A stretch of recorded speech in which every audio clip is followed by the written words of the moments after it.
പുറപ്പാട് പുസ്തകം അധ്യായം 29. അഭിഷേകക്രമം. എനിക്ക് പുരോഹിത ശുശ്രൂഷ ചെയ്യുന്നതിന് അവരെ നിയോഗിക്കാൻ നീ ചെയ്യേണ്ടതിതാണ്. ഒരു കാളക്കുട്ടിയെയും ഊനമറ്റ 2 മുട്ടാടിനെയും തിരഞ്ഞെടുക്കുക. പുളിപ്പില്ലാത്ത അപ്പം, എണ്ണ ചേർത്ത് മയം വരുത്തിയ പുളിപ്പില്ലാത്ത അപ്പം, എണ്ണ പുരട്ടിയ പുളിപ്പില്ലാത്ത നേർത്ത അപ്പം ഇവ സജ്ജമാക്കുക. ഇവയെല്ലാം ഗോതമ്പ് മാവ് കൊണ്ട് ഉണ്ടാക്കണം. അവ ഒരു കുട്ടയിലാക്കി കാളക്കുട്ടിയോടും മുട്ടാടുകളോടുമൊപ്പം കൊണ്ടുവരിക. നീ അഹറോനെയും അവൻ്റെ പുത്രന്മാരെയും സമാഗമ കൂടാരത്തിൻ്റെ വാതിൽക്കൽ കൊണ്ടുവന്ന് അവരെ വെള്ളം കൊണ്ട് കഴുകുക. അങ്കി, ഏഫോദിൻ്റെ നിലയങ്കി, ഏഫോദ്, ഉരസ്ത്രാണം, ഏഫോദിൻ്റെ ചിത്രത്തൈയിലുള്ള അരപ്പട്ട എന്നിവ അഹറോനെ അണിയിക്കണം. അവൻ്റെ തലയിൽ തലപ്പാവും തലപ്പാവിന്മേൽ വിശുദ്ധ കിരീടവും വയ്ക്കണം. അനന്തരം തൈലം തലയിലൊഴിച്ച് അവനെ അഭിഷേചിക്കുക. അവൻ്റെ പുത്രന്മാരെ കൊണ്ടുവന്ന് അങ്കികൾ ധരിപ്പിക്കുക. നീ അവരെ അരപ്പട്ടുകളും തൊപ്പികളും അണിയിക്കണം. ശാശ്വതമായ നിയമമനുസരിച്ച് പൗരോഹിത്യം അവരുടേതായിരിക്കും. നീ അഹ്റോനെയും അവൻ്റെ പുത്രന്മാരെയും പുരോഹിതരായി അവരോധിക്കണം. അനന്തരം കാളക്കുട്ടിയെ സമാഗമ കൂടാരത്തിന് മുൻപിൽ കൊണ്ടുവരണം. അഹ്റോനും പുത്രന്മാരും അതിൻ്റെ തലയിൽ കൈകൾ വയ്ക്കണം. കർത്താവിൻ്റെ സന്നിധിയിൽ സമാഗമ കൂടാരത്തിൻ്റെ വാതിൽക്കൽ വെച്ച് കാളക്കുട്ടിയെ കൊല്ലണം. അതിൻ്റെ രക്തത്തിൽ നിന്ന് കുറെ എടുത്ത് വിരൽ കൊണ്ട് ബലിപീഠത്തിൻ്റെ കൊമ്പുകളിൽ പുരട്ടണം. ബാക്കി രക്തം ബലിപീഠത്തിൻ്റെ ചുവട്ടിൽ ഒഴിക്കണം. കുടൽ പൊതിഞ്ഞിട്ടുള്ള മേധസ്സും കരളിന്മേലുള്ള കൊഴുപ്പും ഇരുവൃക്കകളും അവയിന്മേലുള്ള മേധസ്സും എടുത്ത് ബലിപീഠത്തിന്മേൽ വെച്ച് ദഹിപ്പിക്കണം. എന്നാൽ കാളക്കുട്ടിയുടെ മാംസവും തോലും ചാണകവും പാളയത്തിന് വെളിയിൽ വെച്ച് അഗ്നിയിൽ ദഹിപ്പിക്കണം. ഇത് പാപപരിഹാര ബലിയാണ്. മുട്ടാടുകളിൽ ഒന്നിനെ മാറ്റി നിർത്തണം. അഹറോനും പുത്രന്മാരും അതിൻ്റെ തലയിൽ കൈകൾ വയ്ക്കട്ടെ. അതിനെ കൊന്ന് രക്തമെടുത്ത് ബലിപീഠത്തിന് ചുറ്റും ഒഴിക്കണം. അതിനെ കഷ്ണങ്ങളായി മുറിച്ചതിന് ശേഷം അതിൻ്റെ ആന്തരിക അവയവങ്ങളും കാലുകളും കഴുകണം. അവ മറ്റു കഷ്ണങ്ങളുടെയും തലയുടെയും കൂടെ വയ്ക്കണം. മുട്ടാടിനെ മുഴുവൻ ബലിപീഠത്തിൽ വെച്ച് ദഹിപ്പിക്കണം. ഇത് കർത്താവിനുള്ള ദഹനബലിയാണ്, കർത്താവിന് പ്രസാദകരമായ സുഗന്ധം. അനന്തരം അടുത്ത മുട്ടാടിനെയും കൊണ്ടുവരണം. അഹ്റോനും പുത്രന്മാരും അതിൻ്റെ തലയിൽ കൈകൾ വയ്ക്കണം. അതിനെ കൊന്ന് രക്തത്തിൽ കുറച്ചെടുത്ത് അഹ്റോൻ്റെയും പുത്രന്മാരുടെയും വലതു ചെവിയുടെ അഗ്രത്തിലും വലതു കൈയുടെ തള്ളവിരലിലും വലത്തുകാലിൻ്റെ പെരുവിരലിലും പുരട്ടുകയും ബാക്കി ബലിപീഠത്തിന് ചുറ്റും ഒഴിക്കുകയും വേണം. ബലിപീഠത്തിലുള്ള രക്തത്തിൽ നിന്നും അഭിഷേക തൈലത്തിൽ നിന്നും കുറച്ചെടുത്ത് അഹറോൻ്റെ മേലും അവൻ്റെ വസ്ത്രത്തിന്മേലും അവൻ്റെ പുത്രന്മാരുടെ മേലും അവരുടെ വസ്ത്രത്തിന്മേലും തളിക്കണം. അങ്ങനെ അവനും പുത്രന്മാരും അവരുടെ വസ്ത്രങ്ങളും ശുദ്ധീകരിക്കപ്പെടും.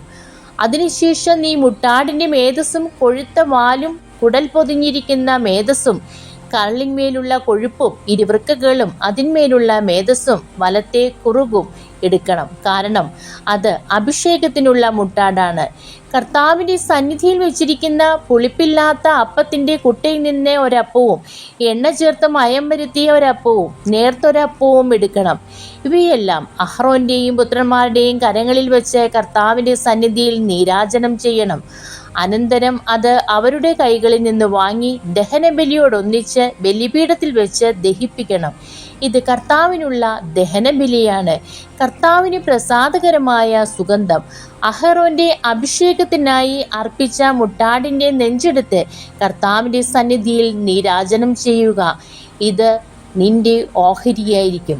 അഭിഷേകത്തിനായി അർപ്പിക്കുന്ന മുട്ടാടിൽ നിന്ന് നീരാജനം ചെയ്ത് നെഞ്ചും കുറുകും വിശുദ്ധീകരിച്ച് അഹറോനും പുത്രന്മാർക്കുമായി മാറ്റിവെക്കണം. ഇസ്രായേൽ ജനത്തിൽ നിന്ന് അഹറോനും പുത്രന്മാരും നിയമപ്രകാരം എന്നും ലഭിക്കേണ്ട അവകാശമാണിത്.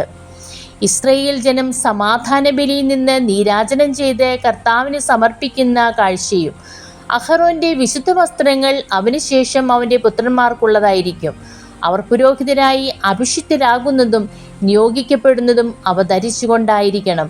അവൻ്റെ സ്ഥാനത്ത് പുരോഹിതനാകുന്ന അവൻ്റെ പുത്രൻ വിശുദ്ധ സ്ഥലത്ത് ശുശ്രൂഷ ചെയ്യുന്നതിന് സമാഗമ കൂടാരത്തിൽ വരുമ്പോൾ 7 ദിവസം അത് ധരിക്കണം.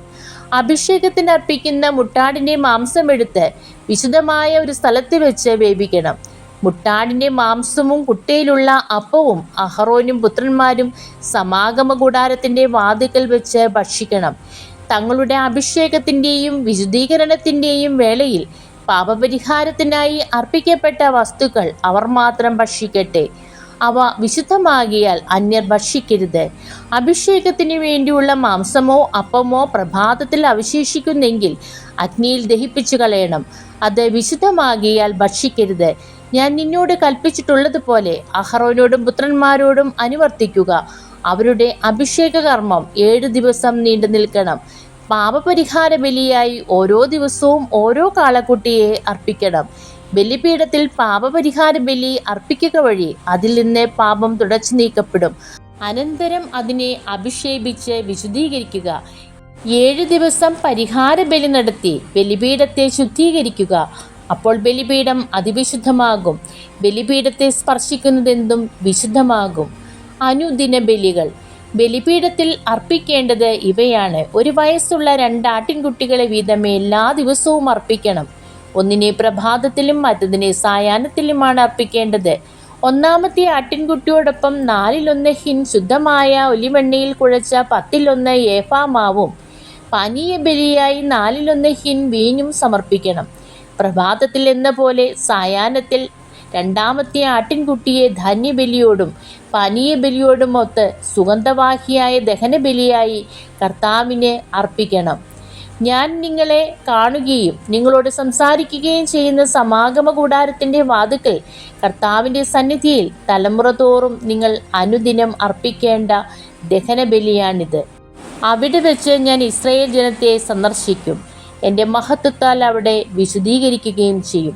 സമാഗമ കൂടാരവും ബലിപീഠവും ഞാൻ വിശുദ്ധീകരിക്കും. എനിക്ക് പുരോഹിത ശുശ്രൂഷ ചെയ്യുന്നതിനായി അഹറോനെയും പുത്രന്മാരെയും ഞാൻ വിശുദ്ധീകരിക്കും. ഞാൻ ഇസ്രായേൽ ജനത്തിൻ്റെ മധ്യേ വസിക്കും. അവരുടെ ദൈവമായിരിക്കുകയും ചെയ്യും. അവരുടെ ഇടയിൽ വസിക്കാൻ വേണ്ടി അവരെ ഈജിപ്തിൽ നിന്ന് കൊണ്ടുവന്ന അവരുടെ ദൈവമായ കർത്താവ് ഞാനാണെന്ന് അവർ അറിയും. ഞാനാണ് അവരുടെ ദൈവമായ കർത്താവ്. ദൈവമേ, സ്തുതി അങ്ങേക്ക് യോഗ്യമാകുന്നു.